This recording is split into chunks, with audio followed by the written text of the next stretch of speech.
In previous video, we have discussed about the meaning of crystal field splitting. The splitting of 5 degenerate d orbitals of metal ion due to ligand field into groups having different energies. It is called as crystal field splitting, and the extent of crystal field splitting depends upon number, nature and direction of ligands. In this video, we are going to discuss the crystal field splitting in octahedral complexes. Now suppose there is a free metal ion, isolated metal ion. In isolated metal ion, metal is having 5 degenerate orbitals, d orbitals. Suppose this is the x-axis, this is y-axis and this is z-axis. In isolated metal ion, there are 5 d orbitals. These are the Eg orbitals which are oriented along the axis x, y and z, and these are the T2g orbitals which are oriented in between x, y and z axis. Now in free metal ion, these 5 degenerate d orbitals have equal energy. So dxy, dyz, dzx orbitals, these are called as T2g orbitals, and dx square minus y square and dz square orbitals, these two orbitals are called as Eg orbitals, and all the 5 d orbitals of free metal ion have same energy. Now suppose there is a perfectly spherically symmetrical ligand field. So metal ion, it is in spherically symmetrical ligand field. So this spherically symmetrical ligand field approaching towards metal ion. Again, you imagine the metal having Eg and T2g orbitals. Eg orbitals are oriented along the axis, T2g orbitals are oriented in between axis, and this is the spherically symmetrical ligand field. It is approaching towards the metal ion. Now you can see here the spherically symmetrical ligand field, which is negative ligand field, which is approaching to each and every d orbital, that is Eg orbitals as well as T2g orbitals, and therefore in d orbital there are electrons, and this ligand field is negatively charged ligand field. So between ligand field and d electrons there is a possibility of force of repulsion, and because of repulsive force, energy of 5d orbital increases, and all the 5d orbitals again have same energy, but the d orbitals, 5d orbitals have slightly higher energy than the d orbitals in free metal ion. Okay, so this is about the energy of d orbitals of metal ion in spherically symmetrical ligand field. Now consider the metal ion in octahedral ligand field. Here is the metal which is at the center, and in octahedral ligand field, ligands are approaching towards metal ion along the axis. Suppose this is y axis, this is x axis, and this is the z axis, and these are the ligands. Ligands are approaching towards metal ion along the axis. Now this is the octahedron. You know, at metal there are Eg orbitals and T2g orbitals, and Eg orbitals, these are oriented along the axis. Now we can see here the orbitals highlighted with red color, these are oriented along the axis, and ligands directly, these are approaching the Eg orbitals, and therefore between the negatively charged ligands or ligand field and electrons of Eg orbital, there is a possibility of repulsion, and because of repulsion, energy of Eg orbital increases. And therefore, when metal ion is octahedral ligand filled, energy of Eg orbital increases. That is, energy of dx square minus y square and dz square orbital, it is increases. This is because of repulsive force between negatively charged ligands and the electrons of Eg orbitals.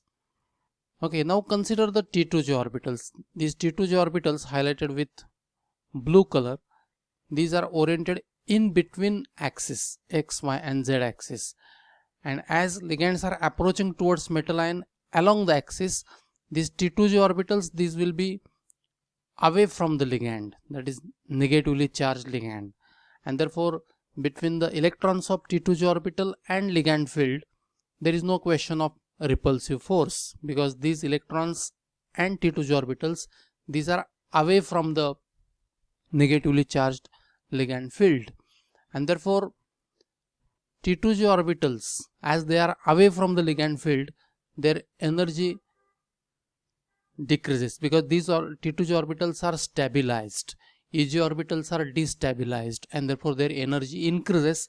And as T2J orbitals are stabilized because of the distance of T2J orbital from ligand is more, or they are away from the ligand, these are stabilized and therefore their energy decreases. And in this way, 5 degenerate orbitals, that is T2J and Eg, or dxy, dyz, dzx, dx square minus y square and dz square, these 5 degenerate orbitals gets splitted into two levels. Upper level, it is Eg level, and lower level, that is T2J level. Now the difference between the energy of Eg orbitals and T2J orbital, it is the 10 dq, and this is actually nothing but crystal field splitting energy.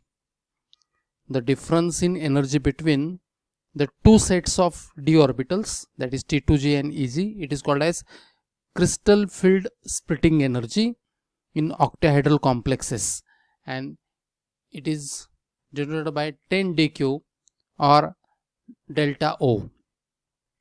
So this is 10 dq, and here from the barycenter, this is the barycenter, from barycenter energy of Eg orbital increases by 6 dq, and energy of T2J orbital decreases by minus 4 dq, and distance between two energy levels, this is nothing but 10 dq, and this 10 dq, it is nothing but crystal field splitting energy. So in this way, when any particular metal ion is in octahedral ligand field, 5 degenerate orbitals split into two levels. Upper level is formed by Eg orbitals, that is dx square minus y square and dz square, and lower energy level, it is formed by T2J orbitals, that is dxy, dyz, dzx orbitals, and difference between two energy level, it is called as crystal field splitting energy. Now the extent of splitting, it is decided by nature of ligands, already I told you, and two types of ligands are there, weak field ligands and strong field ligands. Now the ligands which cause the small degree of splitting of d orbitals, these are called as weak field ligands. For example, fluorides and hydroxide, these are the weak field ligands, and this is the crystal field splitting in weak ligand field. These are the 5 degenerate orbitals, and in weak ligand field there is a splitting of d orbitals into two levels, Eg and T2J, and this is the 10 dq, that is crystal field splitting energy. Okay, and the example of weak field ligands are fluoride and hydroxide ions.